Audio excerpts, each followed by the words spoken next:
Iya, bismillah. Assalamualaikum warahmatullahi wabarakatuh. Apa kabar teman-teman? Mudah-mudahan Anda semuanya dalam keadaan sehat walafiat, tidak kurang suatu apapun. Kali ini masih membahas tentang manajemen PAUD dan kita akan fokus pada bahasan tentang 8 ciri, ya, 8 ciri PAUD yang mandiri finansial.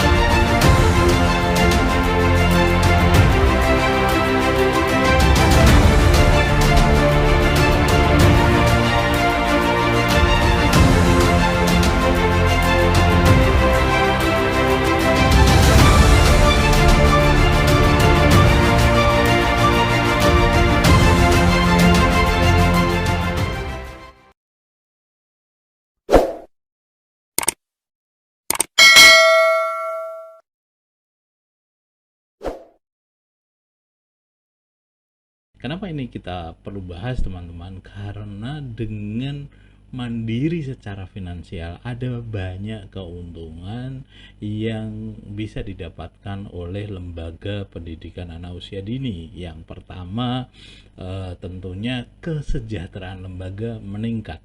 Kalau kesejahteraan lembaga meningkat, maka pasti akan diikuti kesejahteraan elemen penggeraknya, entah itu kepala sekolahnya, entah itu guru-gurunya, ya, entah itu kalima, semuanya menjadi lebih sejahtera. Kalau lebih sejahtera, mudah-mudahan itu akan mendorong kreativitas di dalam mengajar, kemudian semangat juga di dalam mengajar, ya. Nah, ini semuanya akan kita bahas satu persatu, mudah-mudahan bisa memberikan semangat, bisa memberikan motivasi buat Anda semuanya, ya.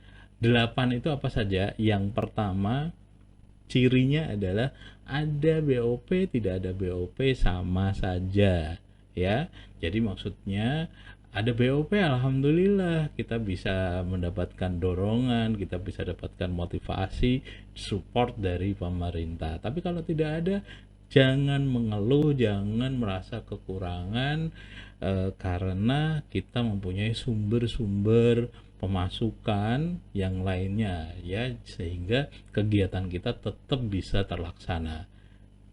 Kalau ternyata kita masih merasa kekurangan, kita masih ada hal yang tidak ada BOP, kemudian kita terhambat kegiatannya, atau kita terlalu berhemat akhirnya sehingga kita tidak bisa kreatif, nah itu menunjukkan bahwa kita masih jauh dari mandiri finansial. Tidak apa, mudah-mudahan kalau teman-teman bersabar bisa mendapatkan inspirasi bagaimana caranya meningkatkan lembaga kita dari yang tadinya belum mandiri menjadi mandiri, gitu ya. Itu yang pertama. Jadi tidak ada BOP, ada BOP tidak ada masalah, itu ya. Itu yang pertama. Kemudian yang kedua, ciri dari mandiri secara finansial adalah orang tua siswa itu mendukung dari apa yang menjadi program kita. Misalkan kita mempunyai program A begitu, orang tua 90% mendukung, itu good, itu bagus, ya. Kenapa? Dengan dorongan atau dukungan orang tua baik material maupun imaterial, semangat kita akan menggelora di dalam ketika kita melaksanakan tugas kita sebagai guru, ya. Tetapi lebih daripada itu, dukungan dari orang tua itu berarti mempermudah, ya, memperingan tugas kita, kayak gitu ya, sehingga koordinasi, kolaborasi antara orang tua guru atau orang tua sekolah itu sangat penting, dan itu menjadi ciri dari kemandirian secara finansial, ya. Dukungan orang tua itu pasti akan meringankan tugas kita, gitu. Kemudian yang ketiga, berkembangnya jejaring kemitraan dari lembaga yang kita kelola, ya.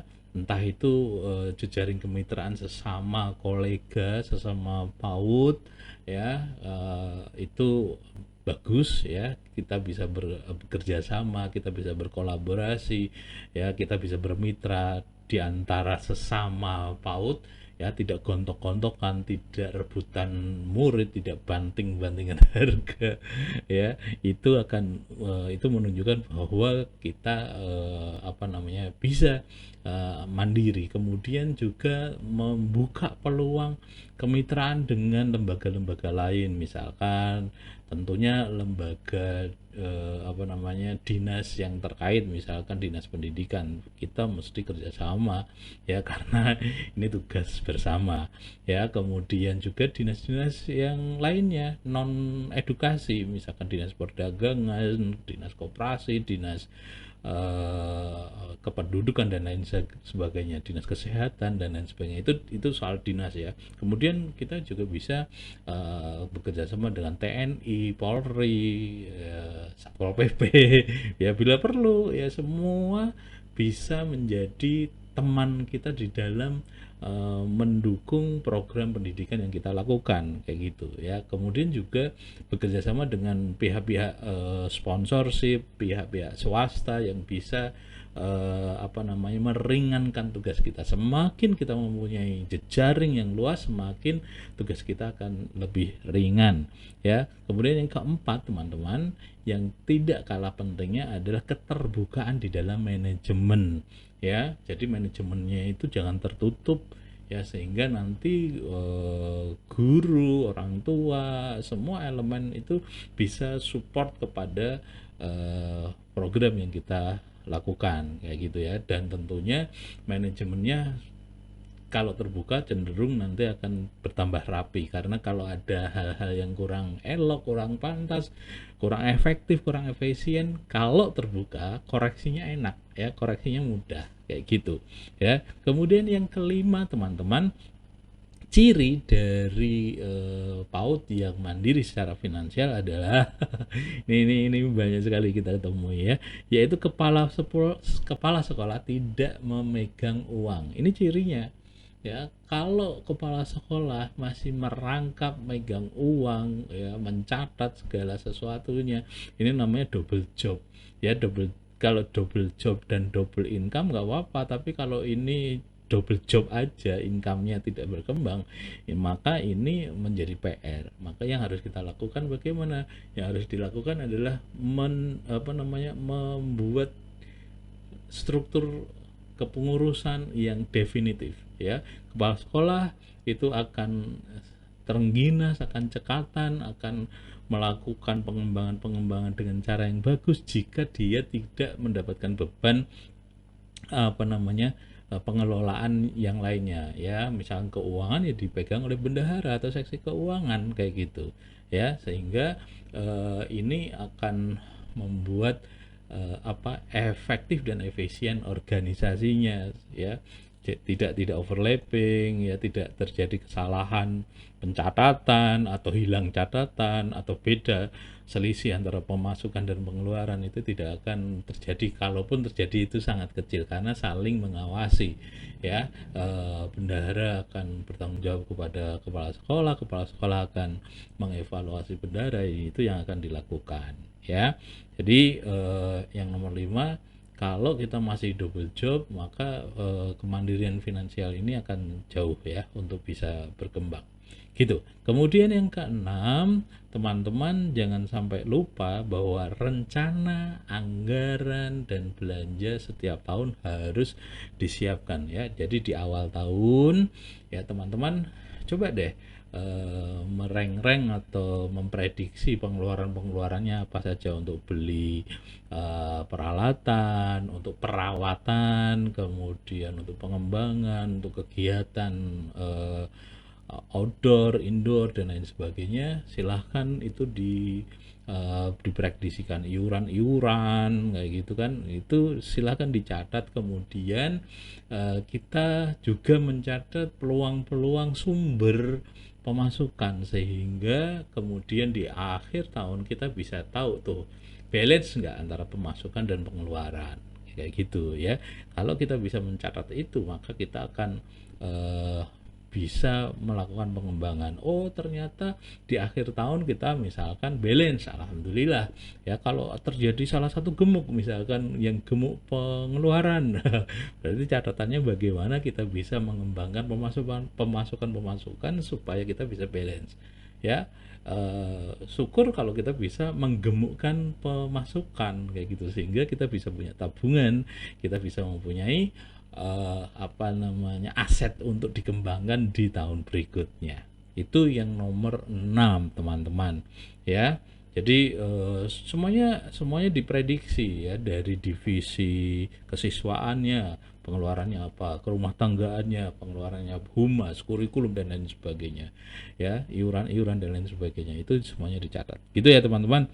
Jadi mudah-mudahan dengan pencatatan ini kita bisa mengurangi potensi tombok, potensi apa namanya, kerugian di akhir tahun kayak gitu ya. Kemudian yang nomor 7, mudah-mudahan ini bisa terlaksana, yaitu bagaimana kesejahteraan guru, honor guru, K5, kepala sekolah dan lain sebagainya itu setiap tahun bisa ditingkatkan secara kualitatif ya, persentasenya ya. Plus kalau bisa memungkinkan adanya honor, bonus-bonus yang lain, beras misalkan, BPJS misalkan, ya kan, uang bensin, uang minyak goreng, itu semuanya kita bisa bisa apa namanya, tingkatkan. Wah, itu good ya. Dan yang ke-8, ciri dari lembaga pendidikan anak usia dini yang mandiri secara finansial adalah mempunyai pengelolaan potensi sumber income non SPP ya. Kalau SPP itu kan biasanya kita gunakan untuk operasional ya, untuk pendidikan lah ya kayak gitu. Tetapi kita kalau mau pengembangan yang lain, maka kita mempunyai potensi peluang income non SPP yang lain. Misalkan contohnya Bu Guru nulis buku ya, tulisan itu, buku itu kemudian dijual. Nah, itu kan berarti pemasukan buat Bu Guru itu sendiri maupun lembaga ya. Itu yang pertama. Kemudian kita juga bisa membuat rekaman tari kreasi misalkan ya, yang kemudian itu didistribusikan melalui IGTKI, Himpaudi, organisasi mitra yang lain, yang kemudian itu bermanfaat buat teman-teman kita yang lain. Nah, ini kan dibutuhkan kreativitas segala macam ya. Ada 25 poin peluang income non SPP yang ayah sudah jalankan, dan alhamdulillah itu berkembang. Dan jika itu semuanya bisa dilaksanakan dengan baik, maka insya Allah kesejahteraan kita sedikit demi sedikit itu meningkat ya, sehingga kita menjadi lebih kreatif, kita menjadi lebih total di dalam mengajar dan lain sebagainya, sehingga kita nggak kepikiran tuh pagi misalkan kita ngajar, siangnya kita serabutan untuk mendapatkan sekedar sekilo 2 kilo beras kayak gitu ya. Ya, itu tidak merendahkan profesi, tetapi ketika kita bisa total mengerjakan profesi kita, maka kita akan total juga bisa mendapatkan output yang maksimal. Nah, ketika outputnya maksimal ya, outcomes-nya atau dampak dari output pun itu pun akan kita rasakan ya. Itu dulu 8 dari ciri